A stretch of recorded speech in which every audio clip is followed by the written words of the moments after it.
सज्जन कोणाला म्हणायचं? कोणाला म्हणायचं सज्जन? माणसं म्हणतात ना, तो माणूस लय सज्जन आहे, कवा रानात गेला तर बाण काढल्याशिवाय माघारी येत नाही. मग कसला सज्जन? ज्याने 6 गुणाचा अंगीकार केला आणि 6 विकाराचा त्याग केला. काम, क्रोध, मद, मत्स्य, दम आणि अहंकार.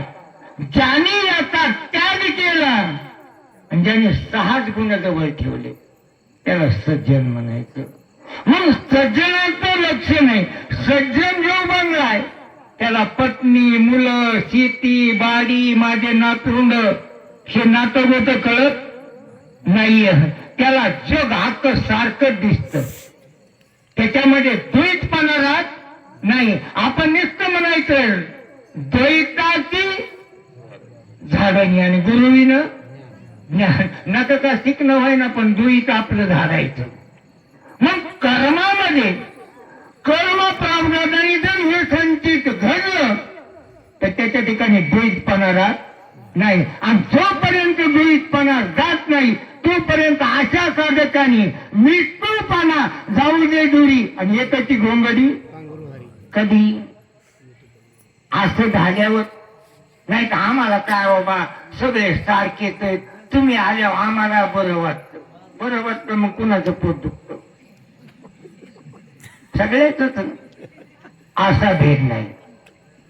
जिनोनी काम क्रोध दमोनी इंद्रियाचे द्वंद घालून विषयांचा कन्न प्रेमानंद पावले. इंद्रियाचं दमन केलं. 5 कर्मेंद्रिय आणि 5 ज्ञानेंद्रिय.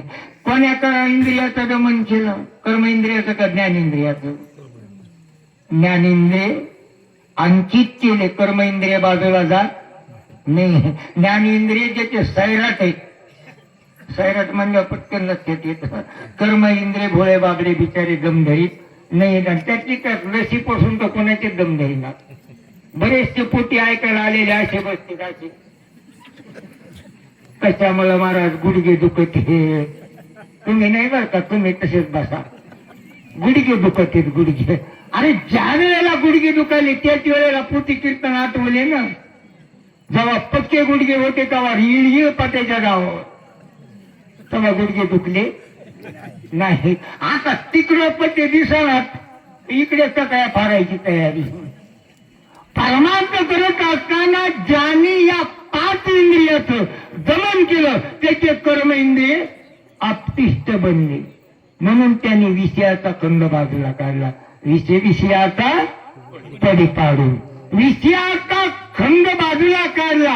निस्वार्थपणा देहाचा निर्माण झाला आणि मग सांगितलं आता निश्चल वृत्ती माझी बनली. स्वतःची नाही बनली, माझ्या कर्म इंद्रिय असणारे निश्चिंती पावले.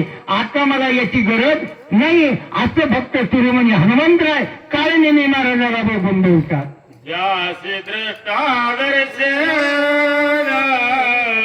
ध्येय ध्याता ध्यान न्याय न्याता ज्ञान अवघ्याची घन वासती. म्हणून सांगितलं ज्याची त्रिपुटी मावळली.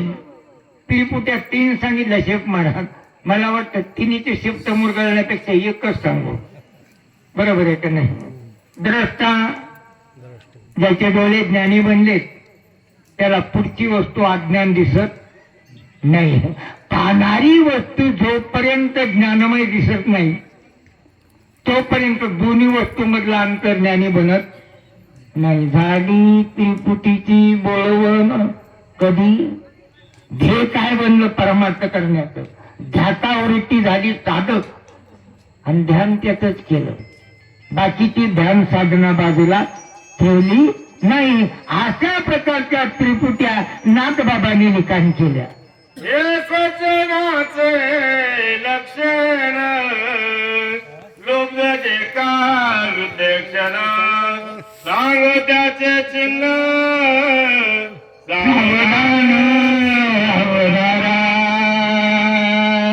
म्हणून नाथबाबा सांगतात आतापर्यंत सज्जनाची माहिती सांगितली. आता काय दुर्जनाची का?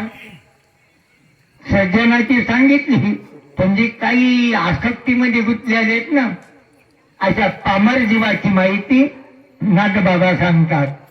द्रव्य लोभ के ज्या पास सदा ओळखे तयासे अनुमात्र अनुलंगी वचनासे मने सर्व शेषी विदास तुझा. पहा तुम्ही, आपण एखादा श्रीमंत माणूस पुढे दिसला, पैशावाला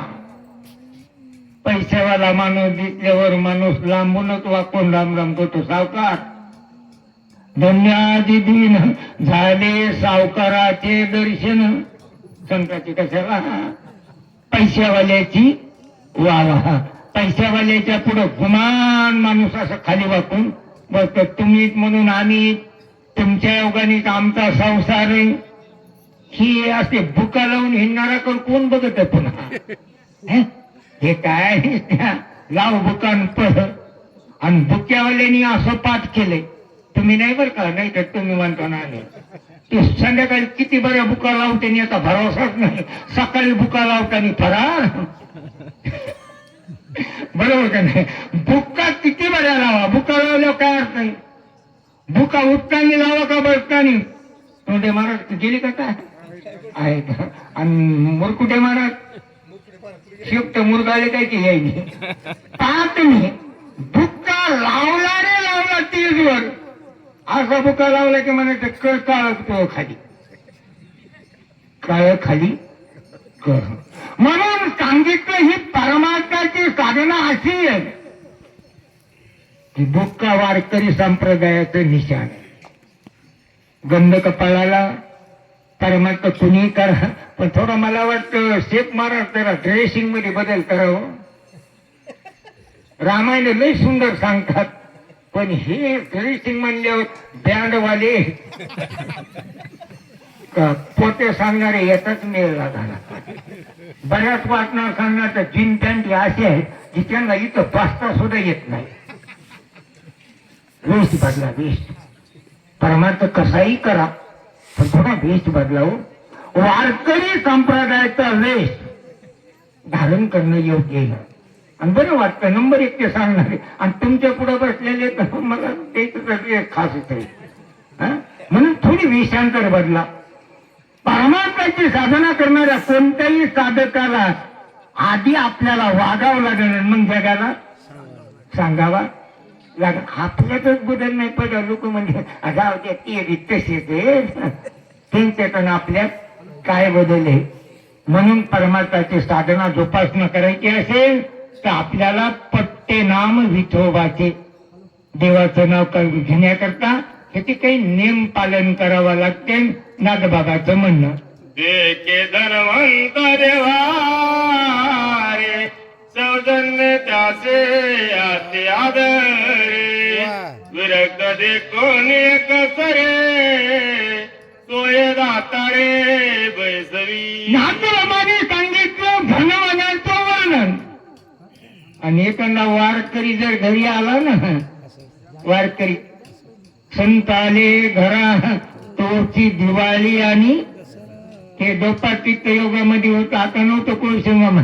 आता संत आले घरा, दार खिडक्या बंद करा, त्यांना आतमध्ये सुद्धा बघून देऊ नका. कारण संत वृत्ती डोळ्यापुढे दिसली की याच्या तोंडावर 12चा काटा. आले बुका लावून नेमलं तो किती दिले, आपण त्यांना काही देत नाही. मग तुझं काम पोट दुखत. सत्य करणारे करतात, पण मधले हप्तीत वेगळे हाणतात लोक. लयच महाराज लोकांनी धंदे लावले. नाही म्हणलं तुमची पटी किती असते, किती असते हरी महाराज सप्त्यात? आमची पटी नुसती आहे. आम्ही तुम्हाला सांगायचं एखादं घरा आणि आम्ही गाढवासारखं चरा. परमार्थ करत असताना आधी करावं लागेल आणि मग बोलावं लागेल. अशी परमार्थाचं उद्दिष्ट असणार. म्हणून साधू संत दिसले की माणसाचे दातारी. बोलण्याची वाचा सुद्धा कोणतीच होती. जाऊ दे यांच्या काय नादी लागायचं, ही काही आपल्या वर्णातले नाही. अशी वृत्ती काही साधकाची. म्हणे भगवंताची कोण सत्ता सिद्ध ईश्वर करता सांडून धरली तपासता अभाग्यता केवढी काही लोक नुसते एवढं म्हणून ग बसत नाही. बाबा बाबा बाबा बाबा काय अडकले अवस्था 6 महिने रामायण लावायचं तिकड 6 महिने एकटेरीत वाटीत बसवायचं हे कुणी शिकविलं हे उपाशी राहायचं. बारक माईक खरं तर मराठीकडे बारक ते करणा आणि माईक मला एखादी बसवलं काही स्वप्न सुद्धा येतं. खरंच वाटतं दादाचं काम आहे म्हणून पाय कशाला उपरणं 14 दिवस वनवास पोटाडीचे कपडे फराळीचं वर्णन कशाला नाटक. अरे प्रारब्धातच आपल्या नाही दैवानी घ्यावा लागतं. भजन करून मिळत ही लोक असे मानणार. विनाकरण उपास करणं व्रत धारण करणं आणि लांब लांब शक्ती यायला पळणं बोलीला पळणं का मोबाईलला बघूनच पळणं मोबाईलला बघूनच पळणं. आमंत्रण आल्याशिवाय नाही म्हणतात माणसं पण आम्ही म्हणतो परमात्म्याला जायला आमंत्रणाची गरज नाही. कारण जिथं परमात्मा असेल तिथं जावं. मग आता आपण हरे महाराज जिथं सप्ताह असेल तिथं मनाने पुढे जाऊ जमन का. बाबा बाबा यांना कुणी सांगितलं हे कशाला आले होईन का नाही. कारण बोलून आल्याशिवाय नाही परमात्माच हे म्हणून सांगितलं साधू संतांची आराधना करणं एक गलत आहे. जरी त्यांनी तपस्या केली तर एखाद्याला जमत. गळ्यात माळ घातली की लोक नाव ठेवणार. भजनाला गेलं की नाव ठेवणार. वारीला ठरला तरी लोक नाव ठेव. काय गरज आहे विनाकारण कष्ट करायचं. 600 रुपये रोजगार आहे. महिला मंडळीला 300 झाला 6 3 900 रुपये रोज आहे आणि 200 रुपयाच्या पाकिटात भर बोंबलं हिंडत येत. तेव्हा हेच लोकांचे नाव परमार्थिक लोकांना ठेवतात. वितेक्षणाचा दोनर जनताचा विचार आता कामातुर नर साक्षात्कार सांगे. धनवंतराचं वर्णन केलं. वित्तेक्षण म्हणजे पैसा. धनवाल्याचं वर्णन केलं. आता कामासक्त असणारा नर कामाच्या अधीन बनणाऱ्या व्यक्तीची कशी कथा आहे नादबाबा सांगतात.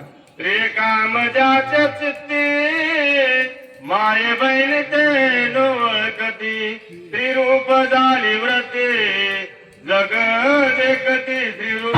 वासना विषयाची विषय वासनेमध्ये जीव आला की त्यांना डोळ्यापुढे बाई दिसणार. स्त्री शिवाय बाकीचं काही दिसणार नाही. अहो साधे माय लेकर जरी बोलायला लागले गाडीवर चालले ना माय लेकर माणसं म्हणे बघा कशी जोड चालली. अरे येड्या ते बघणं कोण आहे.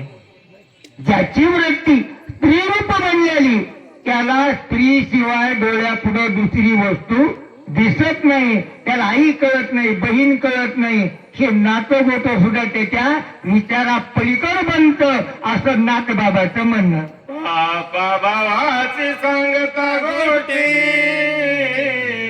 माये बहिणीचा विकल्प पोटी इतरांची कायची गोष्टी सकळ सृष्टी माधुरी. म्हणून प्रत्येकावर बाप लेक जरी एकमेकाला हितगुजाचं बोलायले याला जमणार नाही. मला वाटतं शेख महाराजांनी दूर सांगितलं घरात बिघडायला लावणारा कोण आहे. आपण नाही येत. सासूनाचं भांडण लावायला कधीच सासूनाचं भांडण लागत नाही. फक्त शेजारीन टेंबाटा काय गेली की दोन्हीचं पेटल्याशिवाय राहत नाही. हा विकल्प अशा प्रकारचा मनात संशय धारण करायचा आणि विनाकारण लोकांना घेऊन पडायचं. माय बापाला बाप लेक बोलायला लागलेले जमत नाही. माय बाई बोलायला लागली आई मुलाचं संभाषण विकल्प पोटात. बहीण भाऊ जर एका गाडीवर बसून आले हा दुराचारी पापी नजरेचा स्त्री कामासक्त असणारा नर रस्त्यावर उभा असावं. बाबा बाबा बघितली का आत्ताची जोड. अरे बहीण भावनाचं नातं हे सुद्धा त्याची वृत्ती विसरली. नाथ बाबा बोलतात. हनुमंत साधू रत्नागार साधू रत्ने अद्वैत बोध तेरे राक्षसांचे कपट भेद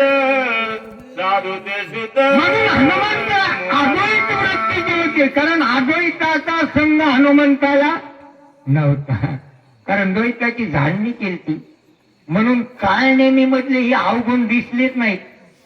काळ नेमी मधले अवगुण दिसले नाहीत. आपल्यालाही दिसत नाही, पण आपण अंदाजे टोला आणतो. दोन बाया अशा जवळ जवळ बोलत बसावा आणि एकांदीला एकांदीची गोष्ट पटावा. ती म्हणे माझ्या मनातलं बोललीस. आता हिच्या मनाचं आणि तिच्या मनाचं कनेक्शन कसं लागायचं? बरोबर आहे का? कारण हिच्यासारखं बोलली ना. म्हणून साधू हनुमंतराय असणारे निर्विकारी होते. विकार मनात नव्हता. पुढचा विकारी आहे का नाही हे आधी अनुभवा लागेल. अनुभव आली अंगा तो या जगात. म्हणून अनुभवाशिवाय गोष्ट नाही. हनुमंतराय कधी अनुभवच नव्हता वाईट विकाराचा, म्हणून काळ नेहमी विकारी वाटला नाही. नाथ बाबा बोलतात